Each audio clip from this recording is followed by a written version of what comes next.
Tahukah Anda, sahabat-sahabatku, tentang apa manfaat donor darah? Manfaat yang pertama, membantu menyelamatkan nyawa manusia. Dan ini adalah tujuan yang sangat mulia. Manfaat kedua, menjaga kesehatan jantung serta memperlancar aliran darah. Ada penelitian mengatakan, jika kita rutin mendonorkan darah, bisa menurunkan resiko terkena serangan jantung sampai dengan 88%. Manfaat yang ketiga, meningkatkan produksi sel darah merah. Manfaat yang keempat, dapat mengetahui kondisi kesehatan secara gratis, dikarenakan sebelum kita mendonorkan darah, petugas kesehatan akan memeriksa terlebih dahulu kesehatan dari sang pendonor. Jika kita dinyatakan sehat, tentunya kita diperbolehkan untuk melakukan donor darah. Manfaat yang kelima, membakar kalori. Mendonorkan darah secara teratur akan membantu Anda membakar kalori dalam tubuh Anda. Bayangkan saja sahabat-sahabatku, ketika darah yang Anda donorkan kurang lebih sebanyak 450 ml, maka Anda pun akan kehilangan kurang lebih sekitar 650 kalori.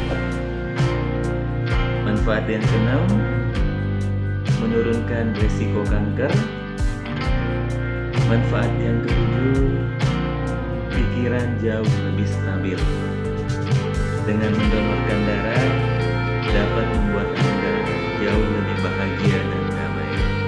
Bahagia dikarenakan Anda dapat menolong dan membantu sesama.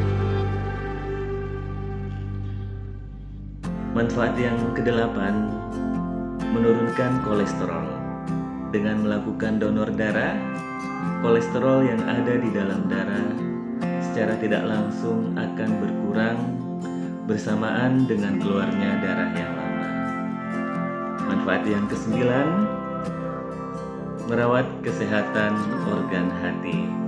Kelebihan zat besi yang berlebih dapat memicu beberapa penyakit, salah satunya penyakit hepatitis C. Manfaat yang ke-10, mendeteksi penyakit serius secara dini. Karena sebelum melakukan donor darah, kita akan menjalani serangkaian pemeriksaan kesehatan. Di antaranya pemeriksaan berat badan, pemeriksaan nadi, pemeriksaan tekanan darah, serta pemeriksaan kadar hemoglobin. Selain itu, kita juga diminta menjalani pemeriksaan darah untuk mendeteksi adanya penyakit serius seperti penyakit HIV, penyakit hepatitis B, penyakit hepatitis C, penyakit sifilis, dan malaria. Hal ini tentunya bertujuan untuk mencegah terjadinya penularan penyakit pada saat melakukan transfusi darah, serta para pendonor dapat mengetahui penyakitnya secara dini, serta dapat menangani segala penyakit yang ada secara dini. Manfaat yang ke-11, mencegah penuaan dini. Nah, bagi teman-teman yang mau awet muda, silahkan melakukan donor darah. Sahabat-sahabatku sekalian, setelah Anda mengetahui manfaat dari donor darah ini, pertanyaannya, apakah masih ragu untuk melakukannya? Silahkan dijawab pada diri masing-masing dan juga bisa